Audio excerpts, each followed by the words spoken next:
Okay, so this is episode 6, and I'm gonna get into it pretty quick because I already know a lot of what I want to talk about. And I am gonna be reading a lot from the script just because I don't want to mess it up. And some of it's stats, some of it's facts, and things of that nature. So, like I said, I am gonna be reading some from the script. A lot of it's already things that we already know, and that's what we're gonna talk about first. Things like alcohol is a depressant. So that means that it slows down your brain activity, and your brain activity controls everything. So thinking about the fact that your decision-making skills and your money spending skills and your physical ability to move and control things and yourself are literally being diminished with basically every drink. Cats are fun. Sorry about the hair in the way. Okay, so like I said, your money spending habits, it literally is affecting all of the ridiculous decisions that you make and all of the dangerous decisions that we make as well. Both of those things are things that I know I have done plenty of times. Stories are things that we will get into in later episodes. We'll hold on to some of those for a little bit later when we're a little more comfortable with each other. So also, on the other hand, alcohol releases dopamine, and dopamine is associated with pleasure and satisfaction. So you're drinking and you're thinking that you're happy and that everything is great and groovy and this, that, and the other, when in all reality, it's actually a mask, and nothing really positive has come from this other than a pause in the feelings that you're supposed to be going through feeling. You've paused it with alcohol. But obviously, that exact reason is why we use alcohol for stress relief. One of the main coping mechanisms that we possibly have. Also, alcohol affects your appetite. It affects your learning ability and your memory. Hence the blackouts, browning out, any of that, this, that, and the other. We all already know this. But that's why we not regret, but that's why we barely remember anything when we get back. Or that's why we spent a bunch of money on Amazon. Say hello to Dash again. But that's why alcohol is the reason that we waste our money and that our bodies are not as on point as they possibly could be. Alcohol affects our entire body basically. So there are so many positive things that could come from not drinking. And that should really be the first pusher for us here in this conversation that we're having on this journey of understanding how to not drink all the time. So yeah, your brain, your muscles, all the other organs, everything's being affected inside the body, outside the body, your and out of body, that's money. And the actions that you do inside your body, things are getting destroyed slowly but surely. So and like, we try not to think about that too much, huh? So these are all things that we already know, nothing new. So I did start to look up some extra facts and statistics to see, what happened during the pandemic. Did that trigger everything for my constant drinking, or was this before? She's so cute and distracting. I'm sorry, the cat behind me. But like, one of the first statistics, let's talk about this. One of the first statistics said that people who start drinking under or at the age of 15 are more likely to be dependent of alcohol later in life. Okay, so that literally explains it, because that explains it. No, just kidding. In the first episode, I talk about how out of 8th grade, promoting into high school, that was my first time getting actually like plastered, throwing up in Mexico sick, right?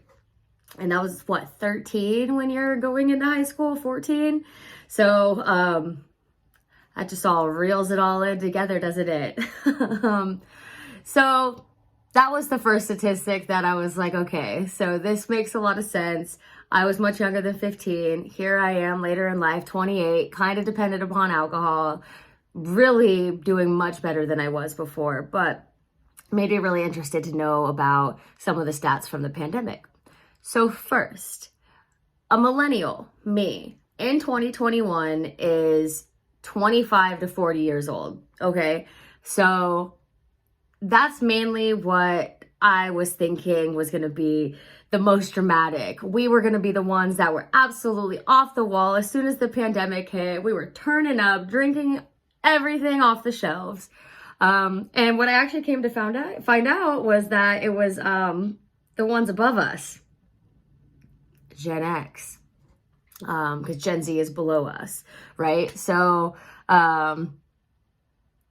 and I do kind of think that there's going to be a lot more millennials that find this podcast, but I could be totally wrong because the generation below us, they are drinkers too. And I'm sure there are a lot of our siblings or a lot of our younger friends.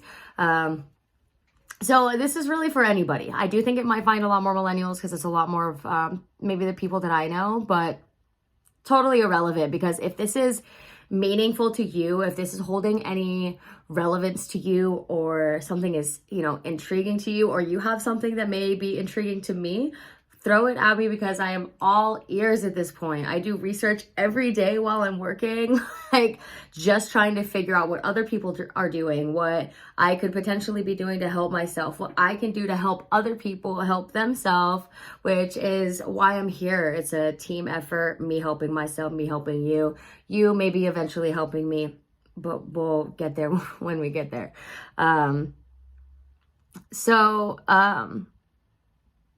If you drink a lot and you want to know how to quit, this is what we're doing, and we're in this together. You're not alone. I know I'm not alone. And we're just going to keep on keeping on until we figure it out.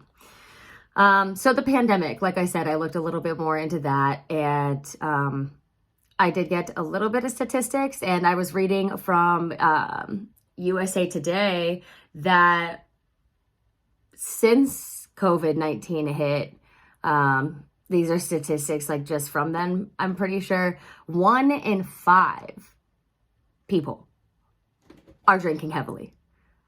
That is so many people. That is 20% of the entire everybody. Like, that's so many people. So that kind of blew my mind. And the alcohol consumption when COVID-19 hit rose 14%. It might not sound like a lot, but I think when the pandemic hit, it was more like excitement. Like, we're going to be home and we don't have to do anything. We can literally just drink and party. And then those 2 weeks turned into 2 months. And then here we are, and those 2 months turned into 2 years. And we are still doing that drinking, or well, not as much, but you understand what I'm trying to say. It just kept on going, and nobody really stopped that partying from being able to be home and just drink no matter when, what, or just run to the store. Doesn't matter what time of day it is. And on top of that 14% increase, 41% of women actually increased to heavy drinking from moderate. So us women were out here like, okay, let's actually release. The world is a difficult and hard to understand place, and we are going to drink it out. So I was 100% in that 41%. And my best friends were right there with me. And so it all made sense. All the statistics that I was reading, they all made sense. And I just kind of wanted to know a little bit more. I just wanted to understand. It wasn't just me. I wasn't alone. I'm still not alone. I want to understand what's going on with my body, what all of this drinking is doing to my body. And this really is this episode is specifically just about facts we already know and some very random statistics from the pandemic. I don't have any fun tips and tricks again this week. But I just wanted to get this one out because it had information that I felt would be beneficial to somebody just to hear. And next week is going to be a lot different. So the holiday is here. We are going to have this 4-day weekend. It's like a vacation. Vacations make me want to drink. And tips, tricks, and this from, I want to say episode 4. Tips, tricks, and what the fuck was this? Number 3 was baby steps. And that's what I'm going to do this weekend. I'm not going to go full throttle. And that's really all we could do. No one is promising anybody that we're going to quit. But the will is there. So this was just a really short, informational episode, and we'll get more down to the nitty-gritty next week, and have a really excellent holiday. We'll talk next time.